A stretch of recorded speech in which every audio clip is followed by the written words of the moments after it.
Hello everyone, ভাগ্যশ্রীস কিচেনে সকলকে স্বাগত জানাই।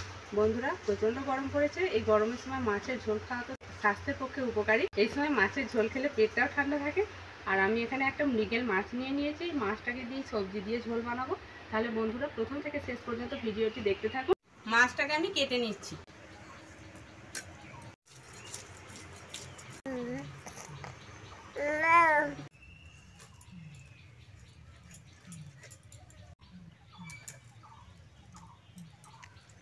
মাছটাকে এবার আমি ধুয়ে নেব।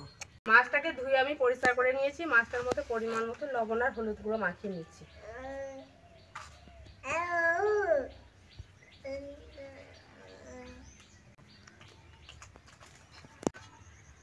মাছটা চাপা দিয়ে রেখে দিচ্ছি, মাছের জলটা ঝরতে থাকুক। এই গাছের মধ্যে পেঁপে আছে, পেঁপে কেটে নিচ্ছি। পেঁপে দিয়ে ঝোল হবে, একদম কচি পেঁপেটা। আর এগুলো হচ্ছে আমাদের চাষের আলু, এগুলো সব গাদা করে রাখা আছে। এই আলু নিয়ে নিচ্ছি।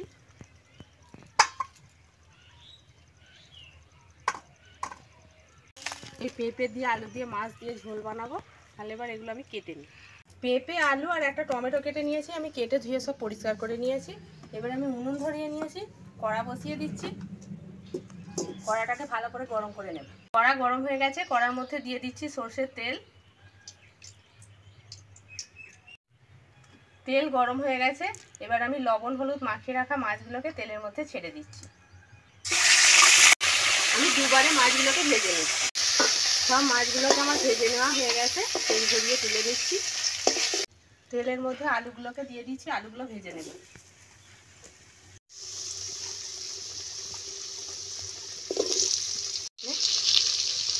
আলুর মধ্যে পরিমাণ মতো আমি লবণ আর হলুদের গুঁড়ো দিয়ে দিচ্ছি।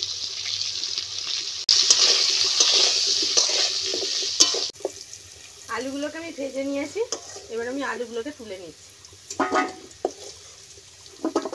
কড়ার মধ্যে আমি আরেকটু সরষের তেল দিয়ে দিচ্ছি।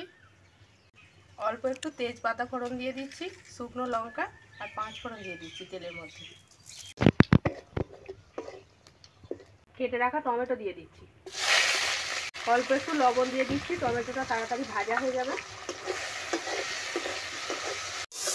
টমেটোটা নরম হয়ে গেছে, বেটে রাখা আদা দিয়ে দিচ্ছি। বাটিটাকে ধুয়ে একটু জল দিয়ে দিচ্ছি। আর পরিমাণ মতো কিছু আমি গুঁড়ো মশলা দিয়ে দিচ্ছি। জিরে গুঁড়ো, হলুদের গুঁড়ো।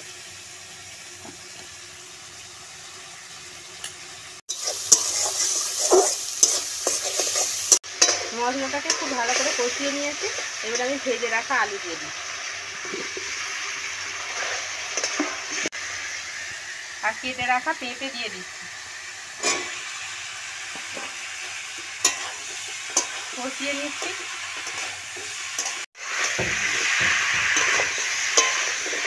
বন্ধুরা, পেঁপেটাকে আর আমি ভেজে নিলাম না। পেঁপেটা ভাজলে যেন মনে হয় একটু কষা কষা খেতে লাগছে, তাই আমি এইভাবেই মশলার সঙ্গে কষিয়ে নিলাম।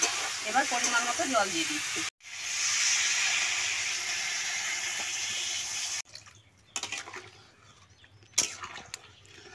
পরিমাণ মতো মাছের ঝোলের জন্য লবণ দিয়ে দিচ্ছি।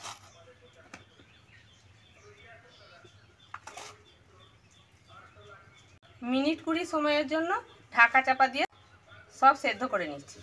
ঢাকাটাকে একবার তুলে দিলাম। বন্ধুরা, কাঁচা লঙ্কা দিতে ভুলে গেছি। চিড়ে রাখা 4টে কাঁচা লঙ্কা ঝোলের মধ্যে দিয়ে দিচ্ছি। এই ঝোলটা আবার ফুটতে শুরু হয়েছে। ঢাকা দিয়ে 20 মিনিট পরে আমি ঢাকা চাপাটা একবার খুলে নিলাম। পেঁপে, আলু সব সিদ্ধ হয়ে গেছে। এবার আমি ভেজে রাখা মাছ দিয়ে দেবো। ভেজে রাখা মাছ দিয়ে দিচ্ছি। আরও মিনিট 10 সময়ের জন্য আমি তরকারিটাকে হতে দিচ্ছি। ঢাকা দিয়ে দিলাম। আরও 10 মিনিটের জন্য আমি ঢাকা চাপা দিয়ে দিয়েছিলাম। এবার আমি ঢাকা চাপাটা খুলে নিচ্ছি। মাছের ঝোল একেবারে রেডি হয়ে গেছে। এবার আমি নামিয়ে নিচ্ছি। বন্ধুরা, আমি কত সহজভাবে মাছের ঝোল বানিয়ে ফেললাম। এইভাবে বন্ধুরা আপনারা বাড়িতে বানিয়ে খাবেন।